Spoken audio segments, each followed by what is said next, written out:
Cambiamo pagina, uno spazio a dir poco innovativo, tra i primi in Italia, è quello che è stato costituito, creato al San Giacomo di Castelfranco Veneto, un ospedale davvero che sta crescendo. L'ospedale San Giacomo Apostolo di Castelfranco Veneto ha inaugurato la sua prima Cardio Lounge, uno spazio innovativo tra i primi in Italia e il primo in un ospedale pubblico. La nuova gestione dei pazienti sarà rivolta all'assistenza emodinamica non complessa in regime di day hospital. Abbiamo fatto questa stanza dove ci sono 5 poltrone per fare ovviamente dei interventi in day hospital, e quindi i pazienti invece di essere ricoverati possono andare a casa in giornata, e contemporaneamente è una stanza gradevole dove i pazienti possono stare tranquillamente tra loro, con i loro familiari, ed è un grande impegno dal punto di vista dell'umanizzazione. Credo che sia importante dare queste risposte ai cittadini. Un nuovo percorso di cura con tempi di recupero più veloci, dando la possibilità ai pazienti di usufruire di un confortevole spazio, 5 le poltrone e un salto in avanti dal punto di vista dell'umanizzazione.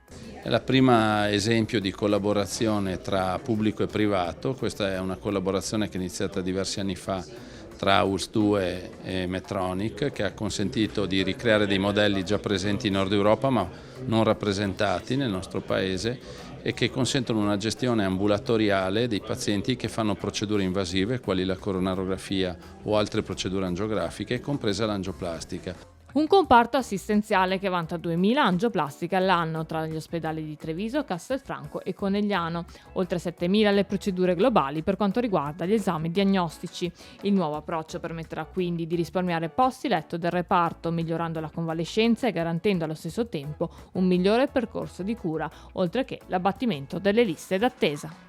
Grazie a questo strumento, la Cardiac Lounge, saremo in grado di dimetterne in giornata quasi un 25%, e tutti i pazienti che invece fanno solo esami diagnostici, tutti vanno a casa in serata. Questo fa sì che non ci sia nessun contatto, quindi riduzione non solo e un miglioramento della qualità della degenza, ma riduzione del rischio infettivo, perché è un'area separata che quindi mette in completo divisioni i pazienti che entrano attraverso questa struttura e non possono entrare in contatto con i pazienti degenti da lungo tempo in reparto.